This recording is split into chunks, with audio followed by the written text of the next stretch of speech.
Ma'am, आप गृह मंत्री से मिली हैं, केरल के सारे सांसद थे, क्या मांगे आपने रखी है?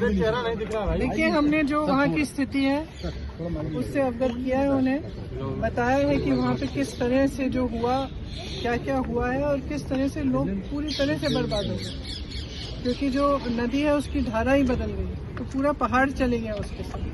तो यहाँ तक कि एक फोकस्ड एरिया में है नेचुरल डिजास्टर, लेकिन उसका जो इफेक्ट है बहुत ही ज़्यादा है और लोग पूरी तरह से, उनके पास कोई सपोर्ट सिस्टम नहीं बचा। लोगों के परिवार, लोगों के घर, उनके बिजनेसेस, पाठशालाएं, जो भी था सब बह गया। तो इस परिस्थिति में अगर केंद्र सरकार कुछ न करे तो लोग क्या उम्मीद रख सकते हैं। तो हमने अपील ये भी की कि राजनीति को परे करके जो मानवता के तहत, मानवता के आधार पर जो हुआ है, वहाँ के लोगों को, वहाँ के बच्चों को मदद की जाए। मैंने ये भी जिक्र की कि मोदी जी गए थे और वो मिले पीड़ितों से, और जब मैं उन पीड़ितों से मिली, उनकी एक उम्मीद थी कि प्रधानमंत्री जी आए हैं, कुछ मदद मिलेगी, और अभी तक कुछ मदद नहीं मिली है। ये दुख की बात है और मैंने सिर्फ ये अपील किया है कि राजनीति को परे करते हुए जितनी मदद कर पाए करें। क्या भरोसा क्या भरोसा दिया मैम? होम मिनिस्टर ने क्या आश्वासन दिया और आप लोगों ने प्रधानमंत्री से मिलने का समय मांगा था, क्या आगे पीएम से भी मिलेंगे? We have given representations to the Prime Minister also, Home Minister also. The devastation that has happened in that area is complete. It is a small area in which whatever was in the way of the river, when the river changed course, it has taken away. So it is not just a question of people losing one member of a family or maybe some part of their home or some part of their life.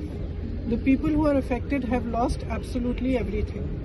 There are people who have lost every member of their family, young children. They have no support system. And in such circumstances, if the center cannot step up, then it sends a very bad message to the entire country actually. And especially to the victims. The Prime Minister visited, he met the victims. I personally spoke to them, and even after he met them, they expressed that now he has come, maybe we will get some relief from the center. 4 months have passed and that relief has not been forthcoming. So I have appealed to the Home Minister and he's listened to us very kindly.